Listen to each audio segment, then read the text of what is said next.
PWAC has approved $3.5 million for the Lake Sumter Landing Boardwalk. A master plan has been unveiled for more apartments in downtown Spanish Springs. Construction of new development could begin soon near Oxford.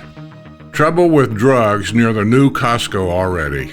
The blinding sun has been blamed for a golf cart rollover on a golf cart trail.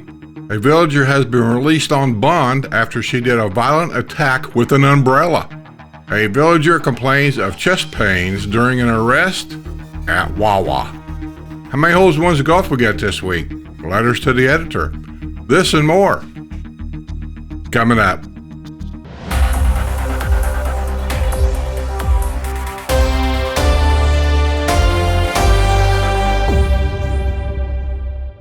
Thanks everybody for coming to this week's news. If you haven't subscribed yet, please subscribe. Hit the bell icon so you'll be notified of any and all videos that we release here. Let's get to it. The project-wide advisory committee has approved the conceptual design of a $3.5 million Lake Sumter Landing wharf makeover. PWC, which oversees amenities south of County Road 466, looked at renderings of the project during a meeting Monday at the Seabreeze Recreation Center. The project is budgeted to take place in the 2025-26 fiscal year, and the committee's actions authorizes district government to seek bids for the project, which will be funded by amenity money. The large open deck concept will provide plentiful bench seating and covered structures. A covered gazebo structure will offer comfortable seating for 20, as well as additional open deck spaces for watching sunrise, sunset, bird watching, and stargazing. The renovated wharf area will be the new focal point at Lake Sumter. The renovation will also include spacious docking and storage for dragon boats and kayaks. Some dragon boaters were at a meeting and spoke in favor of the project. All deck materials will be made from composite materials to eliminate rot, mold, and mildew. Rotting of the deck has been a problem in the past. Lake Sumter Landing took a beating this past October during Hurricane Milton. The previous gazebo fell into the lake, and the boardwalk was flooded for weeks. The district sought FEMA reimbursement for the damages, but that money never arrived from Washington, D.C. Also at Monday's meetings, PWC members rejected the Amenities Authority's committee's call for a $199 deferral rate on amenities fees. PWC members examined revenue and expenses projections for the coming years and concluded the $199 deferral rate, also referred to as a cap, is unaffordable. Construction of a 270-unit multifamily development behind the Oxford Oaks subdivision could begin soon. Wildwood Commissioners Monday approved a developer's agreement and site plan for the project on nearly 50 acres along County Road 509. The Summerfield Cottages project includes 168 three-bedroom and 108 two-bedroom units. 3 to 6 units will be clustered in each of 56 buildings. The developer is Sumter Development Partners, and the owner is Robert A. Shoemaker III. Of more than 1,000 parking spaces, there will be 440 garage spaces, 461 surface spaces, and 6 handicap spaces. Amenities include a 4,012 square foot clubhouse, pool, 3 pickleball courts, and a walking path. A developer's agreement outlines responsibilities for bringing water and sewer services to a new area. A developer is expected to spend $366,407 building a 20-inch water main for 140 feet along County Road 209 and a 12-inch water main for 980 feet along County Road 214. Reimbursement by the city will come from Pioneer credits paid by utility customers for up to 10 years. System development charges of $445,568 for water and $933,993 for wastewater will be assessed to the developer, who is responsible for service lines within the development. When completed, Summerfield Cottages is expected to use 300 gallons of water and emit 250 gallons of wastewater per household daily. And this is why they are upgrading and charging everybody in taxes and fees for the wastewater facility down there. And I still say these developers ought to be paying to have that done. They're making enough money selling these homes. They could back charge all this money anyway to the price of a house. Oh, this lady looks crazy. And it starts out with, a crazy villager accused of using an umbrella to terrorize a man has been released on bond. Dolores Kelly Dennis, 75, of the village of Virginia Trace, was released Wednesday afternoon from the Sumter County Detention Center after posting a $2,500 bond. She is facing charges of aggravated assault and battery. Her alleged victim sought help Tuesday at the Sumter County Sheriff's Office building at Pinellas Plaza. The man said Dennis was crazy and had been hitting him with an umbrella over the previous 4 days. He said there had been a recent escalation in the violence aimed at him. The redacted arrest report did not reveal their relationship, but described it as domestic. Dennis. Is that Dennis or is that Denise? The man said Denise would hit him with the pointed end of the umbrella, and he was afraid it would stab him, the report said. He said she had struck him on the left ear. He said he had used his arms to block the blows, and he had suffered a bruise on his forearm. He had recorded the violence on his phone and iPad and showed the recording to the deputies. When deputies arrived at Denise's home, they could hear the Georgia native aggressively yelling and cussing. Denise said she has no mental problems and referred to the male victim as a bastard. Well, maybe he is, but you can't beat him with your umbrella, crazy lady. Oh, Wawa. Back in the news again. A resident of the historic site of the villages complained of chest pain after an officer found a fentanyl in his wallet at Wawa. While patrolling a high-crime area, an officer observed a white 2010 Nissan Titan pickup truck parked at Wawa located at US 301 and County Road 466 at 11:40 p.m. Wednesday, according to the Rush Department of Wildwood Police Department. The female driver and passenger, later identified as 55-year-old Clinton Albert Springer, were stopped at the air pumps but not filling up the tires. The officer thought that this was strange and suspicious. The vehicle sat there for several minutes, increasing his belief of illegal activity or nervousness about his presence in a patrol car. A short time later, the vehicle began to leave the parking lot and run a stop sign while heading onto County Road 466. You run a stop sign in front of a cop? As a result, the officer stopped the vehicle just north of County Road 466 on 301. He explained his reason for the stop and the driver, who admitted her fault and the violation. Both she and Springer appeared to be extremely nervous due to being overly talkative, a common sign of deception that the officer knew through experience, the report said. The officer also noticed the driver had meth mouth, which is a term used to describe the effects of methamphetamine characterized by severe tooth decay, brown or discolored teeth, and tooth loss. Spring tried to light a cigarette as well, a tactic used to deter police canines in sniffing out narcotics, the report said. It doesn't work.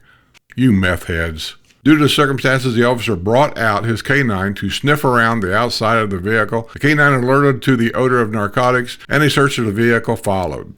The officer found numerous torch lighters throughout the passenger side, one sheet of unused torn tinfoil, numerous doses of used or unused Narcan, a small container with crystalline residue, a small scale, and colored pencil and pens, the report said. Springer was searched next, yielding a small piece of tinfoil with a white powdery substance in his wallet. This tested positive for fentanyl and weighed 0.5 grams, the report said. Once this was found, Springer complained of chest pains. He was taken by EMF to UF Health Spanish Plains Hospital to be medically cleared, the report said. Us taxpayers just paid for that. Springer was ultimately arrested on charges of possession of controlled substance without prescription. He was transported to the Sumter County Detention Center with a bond set at $5,000.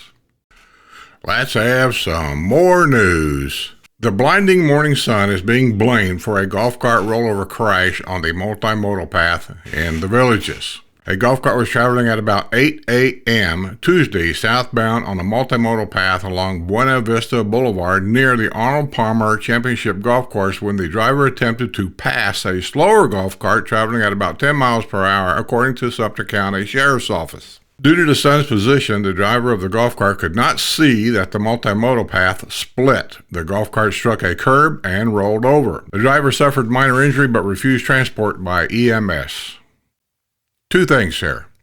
If you couldn't see, why are you passing to start with? And the second thing is, when you can't see clearly in front of you to pass anybody, then just slow down and wait. Brand new Costco, just like a brand new neighborhood. It don't take long before trouble starts. Two people were arrested with drugs in the parking lot of the new Costco in the Villages. John Eric Duranko, 37 of Summerfield, was driving a silver black LaCrosse, pulling a trailer in the wee hours Monday when a deputy noticed the vehicle had only one functional tail light, according to the rush report to Sumter County Sheriff's Office. A traffic stop was initiated in the parking lot of Costco at Buffalo Ridge Plaza. During the traffic stop, Duranko admitted his driver's license were suspended. The deputy confirmed that Duranko's license has been suspended since 2022 for unpaid child support and failure to pay a traffic citation. Marijuana cigarettes were found in the vehicle. A passenger in the vehicle, 37-year-old Chelsea Raynor Coss of Ocala, was determined to be the vehicle's owner. She acknowledged her license is also suspended, and she said she allowed Duranko to drive the vehicle because she was feeling sick. She was found to be in possession of methamphetamine. Both were taken into custody and booked at Sumter County Detention Center. Drug problem is a problem here, just like alcohol problem. We have a serious alcohol problem here that nobody wants to address. It's a retirement community. People walk around, they get drunk, they drive drunk. It just seems like everyday life. And where I'm from, it wasn't everyday life. Officials contend the developer needs to live up to his commitment and enforce rules restricting the age of those living in the Villages. The Community Development District 9 and Community Development District 10 Board of Supervisors on Thursday indicated that they are not at all interested in taking on the responsibility from the developer. Last month, the offer was made to allow CDDs to have a hand in the enforcement of the rules, stating that no one under the age of 19 may live in a home for more than 30 days, a year, and at least one occupant in the home must be at least 55 years of age. We all know what the rules are. The offer was made because residents, particularly the prohibition of children living in the Villages, are not being enforced. Last month, the offer was made to allow CDDs to have a hand in the enforcement of the rules, stating that no one under the age of 19 may live in a home for more than 30 days, and at least one occupant of a home must be at least 55 years of age. They all find this out during the census time of the year, if people are willing to talk to them, because they don't really have to. Previously, CDD boards showed that they had no appetite for taking on this distasteful enforcement responsibility. A presentation on how it would work, forcing neighbors to document and provide proof of the violation, sealed the deal for most of the boards to whom it had been pitched. This week, other CDD boards have had the opportunity to discuss it. However, Supervisors CDD 9 and CDD 10 weren't even willing to sit through the presentation prepared by Community Standards. Why in the world would we want to be involved in that? Asked CDD 9 Board Chairman Don Smoke Hickman. Smoke. Where'd that come from?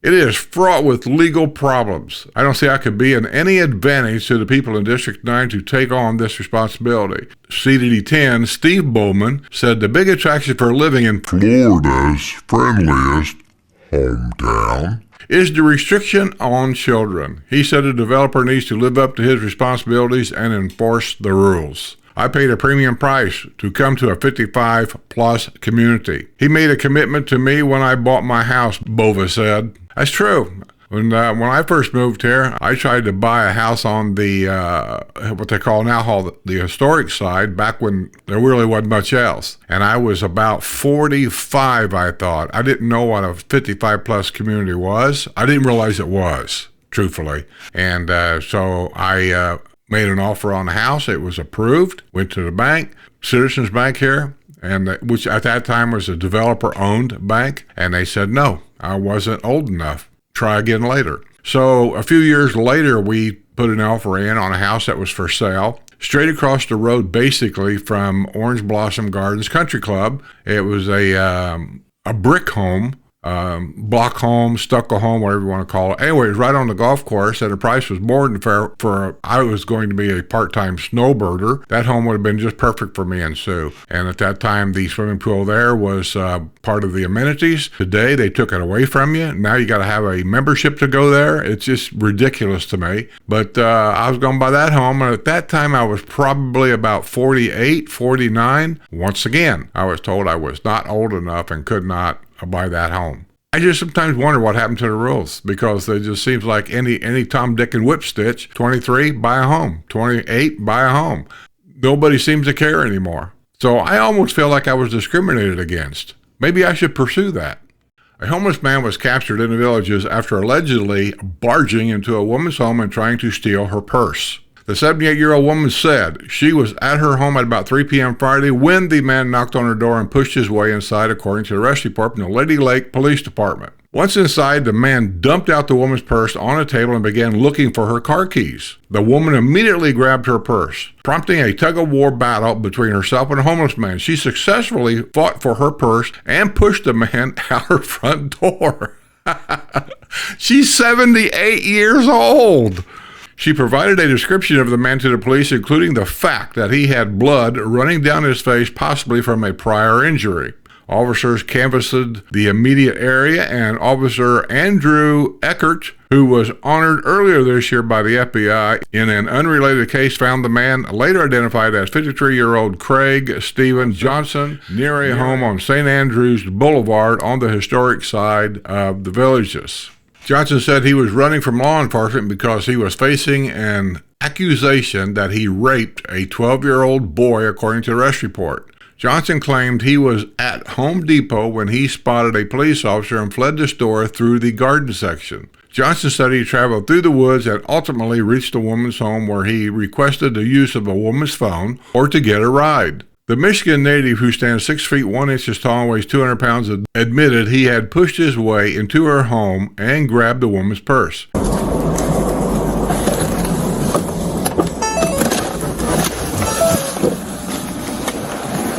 I don't know where I'm at on the map, but I might have the subject walk their backyard.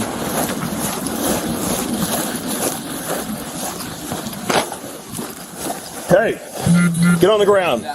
Get on the ground. I'll give up. I'll give up. I'm tired, buddy.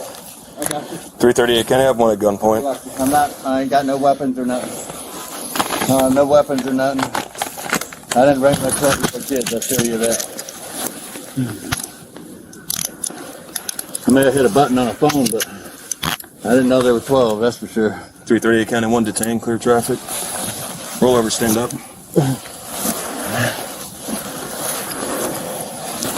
Oh. I hope you're beat. 2783, you can cancel. Stand up. I'm trying. Thank you. Thank you, sir. Come this way.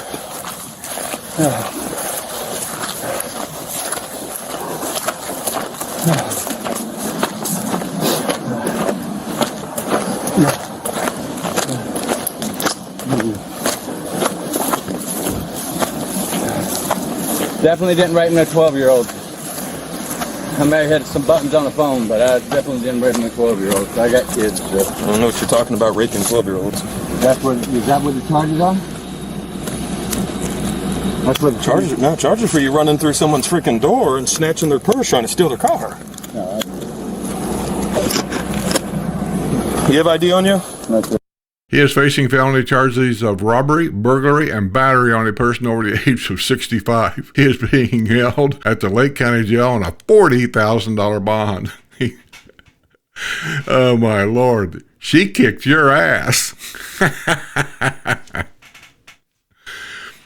Make sure you tell the people in jail that this 78-year-old woman kicked your ass.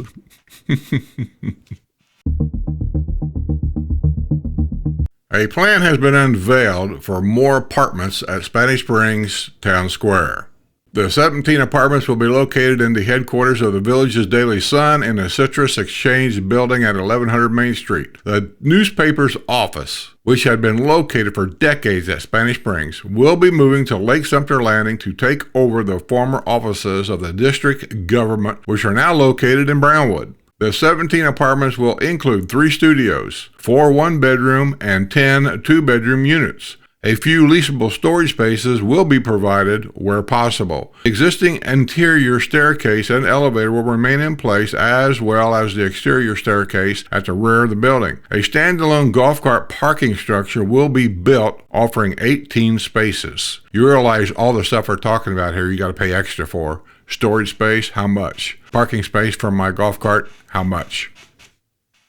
There will be a renovation of the exterior of the building, including enhancements to the windows and doors. Well, they better be soundproof because you're going to hear music down there every night, 7 days a week. Spanish Springs, which is more than 3 decades old, is currently undergoing major transformation with an emphasis on more walkable spaces. The former home of Katie Bell's has already been converted to the lofts of Van Patten House. A 1-bedroom and 1-bath apartment there begins at $1,850 a month, and a 2-bedroom, 2-bathroom apartment starts at $3,300 a month. Apartments in Spanish Springs have been a highly emotional issue for residents. In 2022, the Lady Lake Commission voted against allowing the villages to proceed with this plan for apartments. However, the villages threatened to sue the town of Lady Lake, and Commissioner changed his votes, allowing the apartments to move forward. I hope you guys are taking this in, of how one-sided things can be here.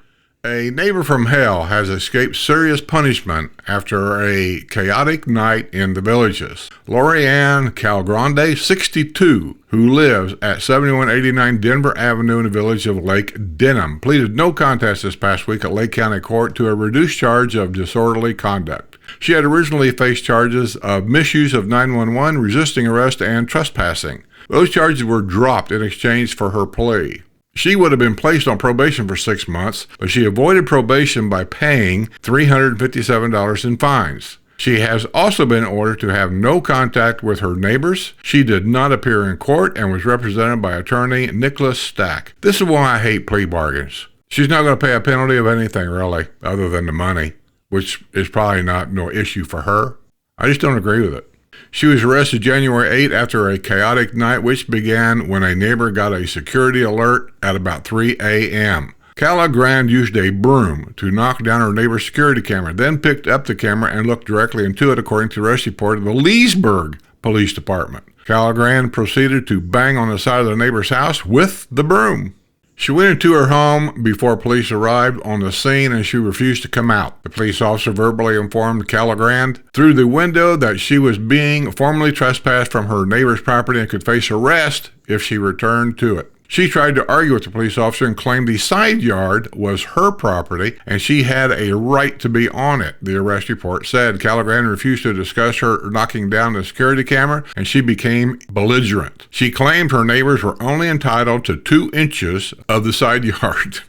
She finally came outside to yell and argue with police officers. She was ordered to go back inside her home. Police were still nearby when Calla Grand came out of the house again and headed for the neighbor's residence. When police officers confronted her, she ran back into her home, turned off her lights, and closed her windows and blinds. She got into bed and pretended to be sleeping. She refused to come outside. The New York native Called 911 3 times, and each time she was screaming and cursed at the dispatchers. In one call, she claimed the police officers were harassing her. The neighbor had already called police several times and has been having problems with Calla Grand since 2024. She still owns the home, according to Lake County Property Appraiser's office. A neighbor from hell. Okay, I kind of grouped these together. This is a bunch of villagers, DUIs, and bonds being revoked and stuff. A judge has revoked the bond of a man involved in a brawl in the villages. Timothy David Williams, 36, was being held this weekend at Sumter County Detention Center. He was originally arrested July 3 after Sumter County Sheriff's deputies were called to an altercation in the Mariana Villas in the village of Collier. Williams had been at the villa and ordered another man who was seated in a recliner to leave within 30 seconds. When the man, who was not a resident of the villa, did not leave within the allotted time, Williams punched the man in the face, grabbed him, and began dragging him out of the living room. Once Williams and the older man reached the garage, the altercation continued. The other man fled and called 911. The entire episode was witnessed by the 68-year-old man who owns the villa. Williams was arrested and booked at the jail. He was released after posting a $2,000 bond. Maybe it's just me. I assume this guy belonged in that villa, like maybe the older guy's his dad or something, and whoever the guy was in the recliner didn't belong there. If you tell somebody in your house to get out and you don't get out, what would you do? I think I'd do the same thing this guy did. I'd grab him and I'd throw him out. A daughter from New Jersey has been arrested at her mother's house in the Villages. Deputies were called in the wee hours Thursday to investigate a disturbance at a home on Pravada Drive in the village of Alhambra, according to the Rush Department and the Sumter County Sheriff's Office. The homeowner had summoned law enforcement, and once deputies arrived, they found that the homeowner's daughter, 51-year-old Kathleen Akerley of New Jersey, was wanted on a Lake County warrant. The warrant was issued earlier this year, charging her with violating her probation. Akerley was placed on probation this past November as a result of a drunk driving arrest connected to a crash. Akerley was involved in the accident at about 7 p.m. September 6 on U.S. Highway 27 and 441 at Avondale Central, according to the Rush Department and Lady Lake Police Department. The village's Public Safety Department responded to the scene and checked out Akerley, who seemed to have no memory of the crash. She stood up and fell back down to the ground. "Maybe I drank too much," she said. She said she had consumed 2 margaritas while at Chili's on Avienda Trail. She agreed to take part in field sobriety exercises but stumbled and almost fell while turning. Akerley provided breath samples that registered .22 and .21 blood alcohol content. Akerley was arrested on a charge of driving under the influence. She was also ticketed for following too closely, no proof of insurance, and failure to display her registration.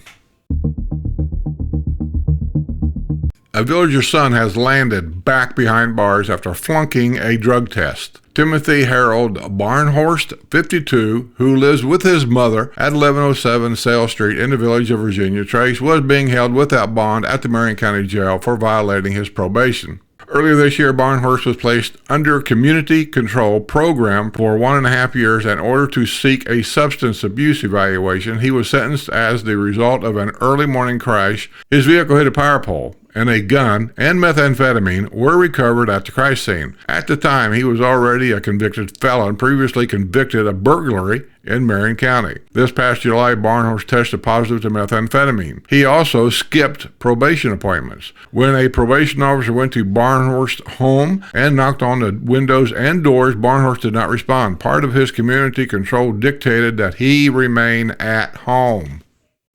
Promises are apparently falling apart at a fire-damaged home in the Villages. Bridget Brown Fleetwood died as a result of the house fire which broke out December 2023 at 2328 Due West Drive in the village of Lynnhaven. Fleetwood's romantic partner and roommate Lloyd Rolig, who was the beneficiary of more than $12,000 through a GoFundMe campaign in the wake of the fire, has done nothing to secure the home in months since the fire. That's one of the reasons why I don't trust GoFundMes. People take advantage of it all the time. He has stated that the home is owned by his sister along with another woman. Rolig previously said the home was uninsured. Many neighbors witnessed the advance of that horrific day. While sympathetic in the beginning, they are frustrated that no progress has taken place over the past 8 months. Community Development District 5 supervisors have previously received promises from Rolig that building plans were moving forward. However, Community Standards reported in Friday's CDD5 board meeting that it had not been able to track down Rolig's purported builder. The builder said all progress has stalled. That did not sit well with CDD5 board chairman Gary Cadeau. He said the fire-damaged home is rodent-infested and a danger to the neighborhood. It is a hazard, Cadeau said. The board indicated it wants to keep the pressure on Rolig and leverage whatever powers it can to try to begin to clean up the property. Sumter County also has a code enforcement case open on the property.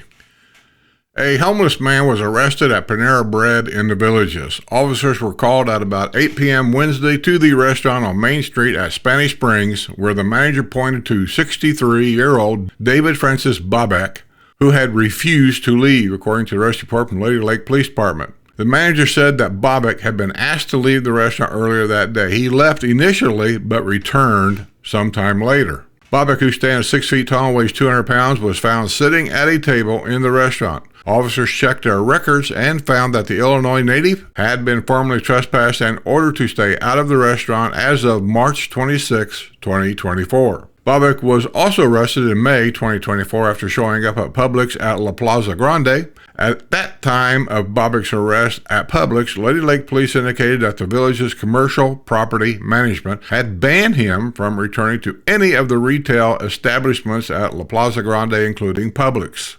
Lake County Jail records indicate that Bobbitt has been booked at the detention center roughly 20 times in the past 5 years. You know, I've come to the conclusion that a lot of these guys like this guy, he's probably a drug addict, keep getting arrested. He knew he was going to get arrested, didn't he? Think about this. He knew if he went back in there at 63 years of age, he knew they was going to arrest him. He knew he'd been trespassed. So you wonder, why would he go back in there and antagonize these people? I think they're just looking for a place to go for a couple, 3 nights and get some food, 3 meals a day, maybe a place to shower, a place to lay down and sleep without worrying about anything, and just get rested up and then get released to go do whatever he wants to do, and then he'll do something else minor. This is kind of minor, really, to go back to jail for 2 or 3 days, get some more food, another shower. That's my thoughts anyway. Okay, let's see how many holes in ones of golf did we get this week. That looks like 2. Mark Williams of the village of Della Vista North got his second hole-in-one this past month, exactly 1 year after his first hole-in-one. This time he got the lucky ace at hole number 3 at the Truman Executive Golf Course at 134 yards using a 7-iron. I always liked Truman. Very scenic there. Well, congratulations on your hole-in-one, Mark. Don Molnay of the village of Tall Trees got his third hole-in-one on Wednesday, August 13th at the Yankee Clipper Executive Golf Course. He used a 9-wood to ace the 149-yard hole number 3. Playing in his foursomes were Bob Studier, Dale Duncan, and Russell Krieger. Don celebrated by treating the league to breakfast. But good for you, Don. That's the way to do it. We used to, if anybody got a hole-in-one, we bought a round of drinks for everybody after the game. Kind of like tradition for us. Well, congratulations on your hole-in-one, Don. Let's go to everybody's favorite letters to the editor and hear what everybody is complaining about. To the editor, we are blown away by the negative bitching of people in the villages. Vengeance complaints. Complaining about neighbors, complaining about traffic, complaining about the rules, complaining about the assessments, complaining about the golf courses, complaining about the rec centers, complaining about the medical facilities, complaining about adult children living with their parents. And you just discovered this when? Did it ever occur to you that maybe the parents need help and that's why the children are there? You're hearing what you want to hear, which I've expressed that many, many times. That's my favorite saying. People hear what they want to hear. They don't listen. What people are complaining about is not adult children living with their parents, which I don't think they should anyway. Adult children should stand on their own 2 feet like I did, like you did. They're complaining about people that come here living with mom and dad, and they have 7-year-old, 8-year-old, 9-year-old, 10-year-old children living full-time in that house because mom and son or daughter got a divorce. They had nowhere to go, so they move in their house. I understand the circumstances, but this is a 55-plus community. This is why we all bought here. I got nothing against kids. I have grandkids. I have great-grandkids. They could come and visit, but they all know that after a week or two, you got to go. I don't want to deal with kids either. Does that make me a bad person? I don't think so. That's what I bought in a 55-plus community. This is why I'm really, really upset about a retirement community having a school in it. Did it ever occur to somebody that maybe the children got laid off from work and they need help? Don't care. I hate to be bottom line about this, but you guys know how I am. I don't really care. The rules does not say 55 plus unless you get laid off of work. Seriously, if you have a problem with your neighbors, you go to your neighbor and discuss it. All that does is start a fight. People say that all the time, but I'm here to tell you, I've seen it firsthand, that all that does is starts arguments and starts fights and starts bad feelings. I think most of us learn this in kindergarten. Well, that's stupid. I never learned that in kindergarten. Only thing I learned in kindergarten was how to finger paint and go out and have fun during recess. And then when do we go eat? We talk to each other, we work out our differences, and we mind our own business. Now, right there, we mind our own business. That's true up to a point. I mean, I mind my own business, but if you're dealing drugs next door, am I supposed to just mind my own business? I don't agree with how everything this person is saying. I'd like to know what state this person come from. We help our neighbors. Well, I do. For the first 5 years that I lived here, I think I was the neighborhood repair guy, the neighborhood go-to guy about come over here and help me unload this, help me pick that up. Can you move this for me? I mean, I did all that kind of stuff until finally I got to the point where I just said, I'm done. Because when the houses start selling to 2 and 3 other people, I don't know them people, and somebody will say, hey, well, call Skip. He'll come over and help you, which I'm more than glad to do that if I know you. But I'm just at a point now at the age where I'm just not doing it much anymore unless I know you. If I know you, I got no problem with coming over and helping if I can help. I mean, there's things around my own house that I can't do anymore. That's sent in by Jan Zoritik, Eastport, canceled contract. Well, I don't blame you, Jan. This ain't the place for you. I've talked about it 100 times. This place is not for everybody. The district that I'm in is good for me and Sue. Eastport, and we actually discussed possibly selling this place and going down to a newer area and buying something down there. But with that school being down there and the trouble I see coming up, Eastport is not going to be the place for me. To the editor, the gate key should be used to get into pools and other amenities. No gate key, no access. Seems pretty simple. That's sent in by Kathleen Fitzgerald from the village of DeLuna. You're right, Kathleen. It does seem simple. It ain't going to work. I've discussed it before. It'll be just real quick. Most of the walls that goes around pools south of 466, they're only about 3 feet, maybe 4 feet tall, but I don't even think it's that high. It comes up to my waist. I'm not sure how tall that is. 3 feet, maybe 3.5 feet. Anybody could step over the wall. I've actually done it to see if somebody would say something. Nobody said anything. Even with the gate key, I'm here to tell you, everybody here has a friend of a friend of a friend. They're going to use their gate key, open the gate, hold it open and tell Joe Blow to come on in. Come on in. Come on in. That's what's going to happen. So the gate key thing ain't really going to work. Slow it down? I don't know. Maybe until people figure it out, and then it'll be right back to the same old, same old. I'm going to read some of your responses to some of these letters to the editor. This one happens to be the one where they're talking about the apartments they're going to have, the new apartments in Spanish Springs. This is from these names are people make them up all the time, so they mean nothing. But here's a response from Say Now. As people age out of the ability to take care of their homes but aren't ready for an independent living facility, nice apartments with villages amenities are a good idea. I'm not sure they said anything about villages amenities. There's only so many amenities. The developer just can't print them out like money. God bless Trump. That's the name of the person. It says more walkable? ? That makes no sense. Well, it does if you lived here and if you've seen what goes on. If somebody's elderly and they're having enough trouble where they can't get around, like Saynow's talking about, when you get older, you can't do a lot of things. You're right. It doesn't make sense to have more walkable when people are having a hard time with a lot of things anyway. But our town is open to the public. The squares are open to the public. The more the public we can get into our town squares, the more the money that the restaurants make downtown, the shopping makes downtown, and possibly people come downtown, they listen to the music, they talk to other people down there, and someday they go, you know what, I think I'd like to buy a house here. And that's how it works. And this from a person called Guest. We can't wait. We are planning of selling our home and moving into an apartment there as soon as they are ready. No more upkeep. Nobody said that. And worry where there is a hurricane or a thunderstorm. Think about it. We will be able to sit on the balcony at night and listen to the music and watch all the drunks leave in their scooters. Scooters. He must be talking about golf carts. I don't know what he's talking about. Happy day for us. Well, I hope you enjoy it. I hope it's your lifestyle you're looking for, because I'm here to tell you, coming here, and as long as I've been coming here, 25 plus years, you're going to get sick and tired of listening to that music. Night in, night out, day in, day out, same stuff, same people, different name. You're going to get tired of it. So, but maybe not. Maybe it's the lifestyle that you want. Joe says it's better than having empty shops. Shopping has predominantly moved online, for better or for worse. That is true. Companies like Amazon has really changed the way people shop. I'm one of those people. Sue gave me a box a while ago of another order. I get an order like almost every day anymore. I don't go in stores and shop unless I have to. And one of them might be someday, you never know, I may have to go to a grocery store. But I do know for facts that Publix here will grocery shop for you and deliver it to your house. I think there's like a $5 charge. I would be more than willing to pay $5 to have my groceries brought to my house. That's how I feel about it.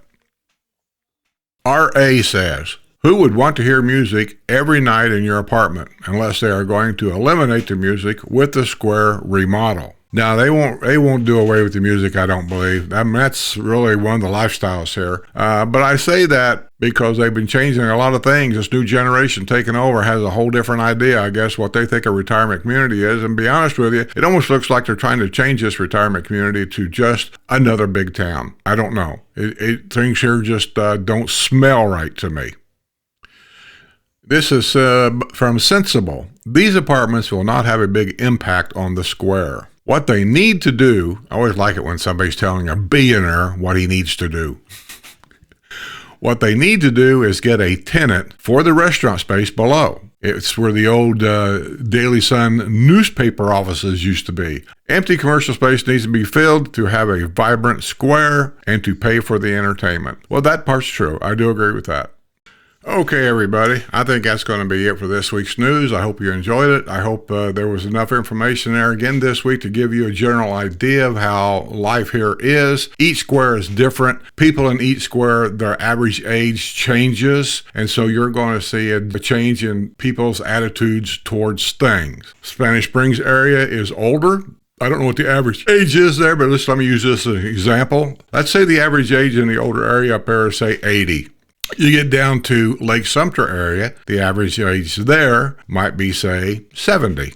You get down to the Brownwood area, the average age here might be 65. You get down to Eastport area, the average age there could be as low as 50. So you can see by that age group, 50-year-old people do not look at life the way an 80-year-old person, because they haven't lived through what an 80-year-old person has. So the 80-year-old person has a whole different aspect on life and how it should be. 50-year-old person has a whole different way of life and how it should be. So kind of know where you're going to fit in. It helps a lot for your life here and how you are going to look at this place. That being said, I'm going to get out there and say I dedicate this news, as always, to my Patreon and my YouTube members. If it wasn't for them, I probably wouldn't even do this anymore. The views on the news seems to be slowing down. I don't know why. I don't question it, but I keep an eye on the views on the news and how many new subscribers I get on the news. If it continues to get slower, and I don't want to disappoint anybody, but if it continues to get much slower than what it already is, there's a good possibility that I may move the news somewhere else and not put it on YouTube anymore.